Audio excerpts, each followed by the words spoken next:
Hi friends, welcome back to Ummi's recipes. ഇന്ന് ഞാനൊരു അടിപൊളി ഈദ് സ്പെഷ്യൽ ബുഹാരി റൈസിൻ്റെ റെസിപ്പിയുമായാണ് വന്നത്. വളരെ ടേസ്റ്റി ആയിട്ടുള്ള ഈ റൈസ് എങ്ങനെയാണ് തയ്യാറാക്കാമെന്ന് നമുക്ക് വീഡിയോ കാണാം. അതിന് വേണ്ടിയിട്ട് ഞാനിപ്പോൾ ഒരു പാൻ അടുപ്പത്തേക്ക് വെച്ച് കൊടുത്തിട്ടുണ്ട്. അതിലേക്കൊരു 5 ടേബിൾ സ്പൂണോളം ഓയിൽ ഒഴിച്ച് കൊടുക്കുകയാണ്. ഓയിൽ നന്നായിട്ടൊന്ന് ചൂടായി വരട്ടെ. ചൂടായി വന്നിട്ടുണ്ട്. ഇപ്പോൾ നമുക്ക് കുറച്ച് സവാള ഇതിലേക്ക് ഇട്ട് കൊടുക്കാം.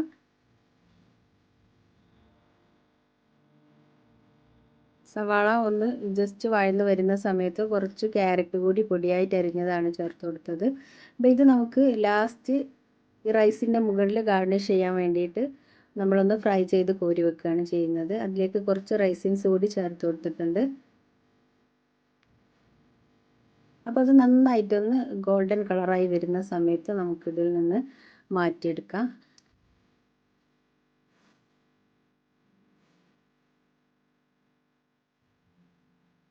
ഇത് നന്നായി ഫ്രൈ ആയിട്ടുണ്ട്. അപ്പോൾ നമുക്ക് കോരി മാറ്റി വെക്കാം. ഇനി ആ പാനിലേക്ക് തന്നെ 2 കഷ്ണം പട്ട, 2 ഗ്രാമ്പു, 2 ഏലക്ക, 2 ബേ ലീഫ് ചേർത്ത് കൊടുക്കുകയാണ്. ഇത് ഒന്ന് പൊട്ടി വരുന്ന സമയത്ത് 2 സവാള ചെറുതായിട്ട് അരിഞ്ഞത് ചേർത്ത് കൊടുക്കുന്നുണ്ട്. ഈ സവാള നന്നായിട്ടൊന്ന് ഫ്രൈ ചെയ്തെടുക്കണം. നല്ല ഗോൾഡൻ കളർ ആകുന്നത് വരെ നമുക്കിത് ഫ്രൈ ചെയ്യണം.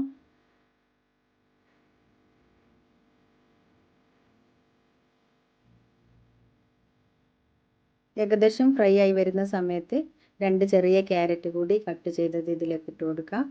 ക്യാരറ്റ് നന്നായിട്ട് ചെറുതായിട്ട് അരിഞ്ഞെടുക്കണം. നല്ല ചോപ്പ് ചെയ്തെടുത്താൽ മതി. അപ്പോൾ അതുകൂടി ചേർത്തിട്ട് നന്നായിട്ടൊന്ന് ഫ്രൈ ആയി വരണം. നല്ലപോലെ ഫ്രൈ ആയി വന്നിട്ടുണ്ട്. ആ ഒരു സമയത്ത് നമുക്കിതിലേക്ക് 1/2 ടീസ്പൂണ് ചെറിയ ജീരകത്തിൻ്റെ പൊടി, 1 ടീസ്പൂൺ കുരുമുളക് പൊടി ചേർത്ത് കൊടുക്കുക. എന്നിട്ട് നന്നായിട്ട് അതിൻ്റെ പച്ചമണം പോകുന്നത് വരെ ഒന്ന് നന്നായിട്ടൊന്ന് വഴറ്റി കൊടുക്കണം. ആ പച്ചമണം മാറി വരുന്ന സമയത്ത് ഇതിലേക്ക് 2 തക്കാളി മിക്സിയിൽ നന്നായിട്ട് അടിച്ചെടുത്തതാണ്, അതുകൂടി ഇതിലേക്ക് ചേർത്ത് കൊടുക്കുക.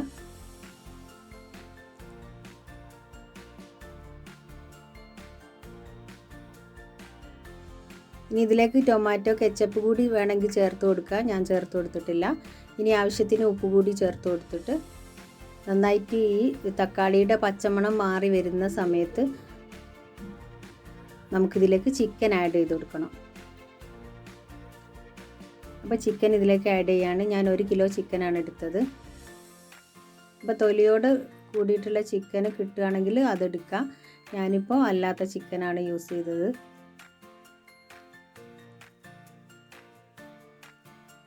ഈ ചിക്കൻ പീസസ് ഒക്കെ ഒന്ന് നന്നാക്കി ഇളക്കി ഇട്ട് കൊടുത്തതിന് ശേഷം നമുക്കിതിലേക്ക് ആവശ്യത്തിന് വെള്ളം ഒഴിച്ചു കൊടുക്കുക. ഈ ചിക്കൻ ഒന്ന് വെന്ത് കിട്ടണം. ഇതിന് ഞാനിപ്പോൾ 1 കപ്പ് വെള്ളമാണ് ഇതിലേക്ക് ചേർത്ത് കൊടുത്തത്. നമ്മൾ റൈസും ഇതിൽ തന്നെയാണ് വേവിച്ചെടുക്കുന്നത്. അപ്പം പിന്നീട് ബാക്കിയുള്ള വെള്ളം നമുക്ക് ചേർത്ത് കൊടുക്കാം.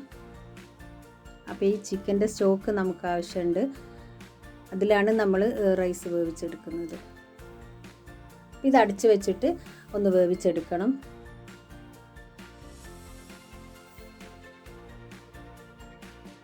ചിക്കൻ പീസസ് വെന്ത് വരുന്നുണ്ട്. നമുക്കിതിലേക്ക് കുറച്ച് കാശ്മീരി ചില്ലി പൗഡർ ചേർത്ത് കൊടുക്കാം. നല്ലൊരു കളറ് കിട്ടാൻ വേണ്ടിയിട്ടാണ്.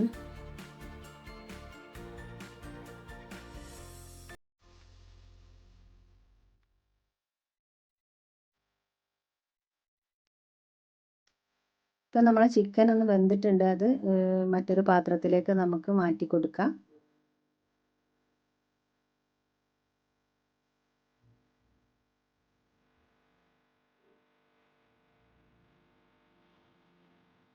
ഇപ്പം ഞാൻ ചിക്കൻ പീസസ് എല്ലാം മറ്റൊരു പ്ലേറ്റിലേക്ക് മാറ്റി കൊടുത്തിട്ടുണ്ട്. ഇനി ഈ പാനിലേക്ക് അരി വേവാൻ ആവശ്യമായ വെള്ളം ഒഴിച്ചു കൊടുക്കുക. ഞാൻ ആദ്യം 1 കപ്പ് വെള്ളമാണ് ചേർത്തത്. ഇതിലേക്ക് ഉപ്പ് നോക്കിയിട്ട് കുറച്ച് ഉപ്പ് കൂടി ആഡ് ചെയ്ത് കൊടുക്കാം. അപ്പോൾ 3 കപ്പ് സെല്ല ബസുമതി റൈസ് അരമണിക്കൂർ വെള്ളത്തിൽ കുതിർത്തി വെച്ചതിന് ശേഷം സ്ട്രെയിൻ ചെയ്തെടുത്തതാണ്. അത് ഇതിലേക്ക് ചേർത്ത് കൊടുക്കുക. മൊത്തം ഞാൻ 5 കപ്പ് വെള്ളം എടുത്തിട്ടുണ്ട്. 3 കപ്പ് അരിയാണ് എടുത്തത്. അതിന് 5 കപ്പ് വെള്ളം ഒഴിച്ചു കൊടുത്തിട്ടുണ്ട്. അപ്പോൾ നന്നായിട്ടൊന്ന് മിക്സ് ചെയ്ത് കൊടുക്കുക. ഈ സമയത്ത് ഉപ്പ് വേണമെങ്കിൽ ആഡ് ചെയ്ത് കൊടുക്കുക. ആവശ്യമുണ്ടെങ്കിൽ നോക്കിയിട്ട് ചെയ്ത് കൊടുത്താൽ മതി. ഇനി ഇതൊന്ന് അടച്ച് വെച്ചിട്ടൊന്ന് വേവിച്ചെടുക്കണം. ആ സമയം കൊണ്ട് നമുക്ക് ആ ചിക്കൻ ഒന്ന് ജസ്റ്റ് ഒന്ന് ഫ്രൈ ചെയ്തെടുക്കണം. അതിന് വേണ്ടിയിട്ട് 1 table spoon Kashmiri chilli powder, 1/2 teaspoon garam masala, 1 table spoon തൈര്. പിന്നെ ഇതിലേക്ക് കുറച്ച് ഉപ്പ് കൂടി ചേർത്ത് കൊടുക്കുക. ഉപ്പ് നമ്മൾ ചിക്കനിൽ ആദ്യം ചേർത്തതാണ്. അപ്പോൾ കുറച്ച് മല്ലിയില കൂടി ചെറുതായിട്ട് അരിഞ്ഞത് ചേർത്തിട്ട് നന്നായിട്ടൊന്ന് മിക്സ് ചെയ്തതിന് ശേഷം ഈ ചിക്കൻ പീസസ് നമുക്ക് അതിലൊന്ന് മാഗ്നേറ്റ് ചെയ്ത് വെച്ച് കൊടുക്കാം. അരമണിക്കൂർ മാഗ്നേറ്റ് ചെയ്ത് വെച്ചതിന് ശേഷം നമുക്ക് ജസ്റ്റ് ഒന്ന് ഫ്രൈ ചെയ്തെടുത്താൽ മതി. അപ്പോൾ ഓൾറെഡി വെന്ത ചിക്കൻ ആയതുകൊണ്ട് ജസ്റ്റ് ഫ്രൈ ചെയ്താൽ മതി. നമ്മൾ അരി ഒന്ന് ജസ്റ്റ് നോക്കണം. അപ്പം അതിൽ വെള്ളമൊക്കെ വറ്റി വന്നിട്ടുണ്ട്, ഏകദേശം വെന്ത് വന്നിട്ടുണ്ട്. ഒന്നുകൂടി വേവാനുണ്ട്. അപ്പോൾ അടച്ച് വെച്ചിട്ട് വീണ്ടും വേവിച്ചെടുക്കണം.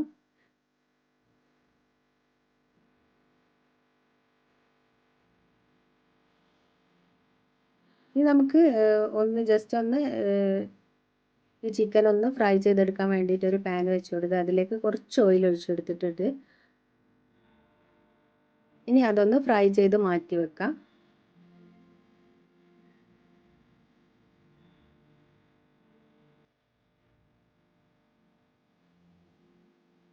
അടച്ച് വെച്ചിട്ട് ജസ്റ്റ് ഒന്ന് ഫ്രൈ ചെയ്തെടുത്താൽ മതി. ഇതേപോലെ ബാക്കിയുള്ളതും കൂടി ഞാൻ ഫ്രൈ ചെയ്തെടുക്കുന്നുണ്ട്. ആ സമയത്ത് നമ്മളെ അരി നന്നായിട്ട് വെന്തിട്ടുണ്ട്. ഇപ്പോൾ വേവ് കറക്റ്റ് ആയിട്ടുണ്ട്. ഇപ്പോൾ നമുക്ക് നമ്മൾ ഫസ്റ്റ് മാറ്റി വെച്ചിട്ടുള്ള ആ ഒനിയനും റൈസിൻസൊക്കെ ഫ്രൈ ചെയ്തത് ഇതിൻ്റെ മുകളിലേക്ക് അങ്ങ് ഇട്ട് കൊടുക്കുക. ഇനി നമ്മൾ ഫ്രൈ ചെയ്ത് മാറ്റി വെച്ചിട്ടുള്ള ചിക്കൻ പീസസ് കൂടി ഇതിൻ്റെ മുകളിൽ വെച്ചതിന് ശേഷം ഒരു അരമണിക്കൂർ ദം ചെയ്തെടുക്കുന്നുണ്ട്.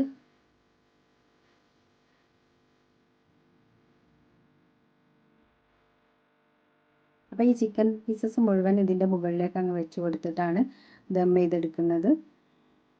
ഇപ്പം വളരെ ടേസ്റ്റി ആയിട്ടുള്ള ബുഹാരി റൈസ് വിത്ത് ചിക്കൻ ഇവിടെ റെഡി ആയിട്ടുണ്ട്. ഇനി നമുക്കിത് സെർവ് ചെയ്യാം. അപ്പോൾ അറേബ്യൻ റൈസായ മന്തിയേക്കാളും അതേപോലെ തന്നെ കബ്സയേക്കാളും ഒക്കെ നല്ല ടേസ്റ്റാണ്. നിങ്ങളെല്ലാവരും ഒന്ന് ട്രൈ ചെയ്ത് നോക്കണം. തീർച്ചയായും നിങ്ങൾക്ക് എല്ലാവർക്കും ഇഷ്ടപ്പെടും. അപ്പോൾ ഇനി നമുക്കിത് സെർവ് ചെയ്യാം. ചിക്കൻ പീസസ് ഞാൻ മറ്റൊരു ബൗളിലേക്ക് മാറ്റി കൊടുത്തതിന് ശേഷം ഒരു സെർവിങ് ബൗളിലേക്ക് റൈസ് ഇട്ട് കൊടുക്കുകയാണ്. ഇതിൻ്റെ സൈഡ് ഡിഷായി നമുക്ക് ടൊമാറ്റോ ചട്നി അതേപോലെ തന്നെ സലാഡൊക്കെ യൂസ് ചെയ്യാം. ഇനി ഇതിൻ്റെ മുകളിലേക്ക് കുറച്ച് മല്ലിയില കൂടി ആഡ് ചെയ്ത് കൊടുക്കുക. അപ്പം നിങ്ങൾക്ക് എല്ലാവർക്കും ഈ വീഡിയോ ഇഷ്ടപ്പെട്ടെന്ന് വിശ്വസിക്കുന്നു. ഇഷ്ടപ്പെട്ടാൽ ലൈക്ക് ചെയ്യാനും ഷെയർ ചെയ്യാനും മറക്കരുത്. വീണ്ടും നല്ലൊരു റെസിപ്പിയുമായി കാണാം. Thanks for watching.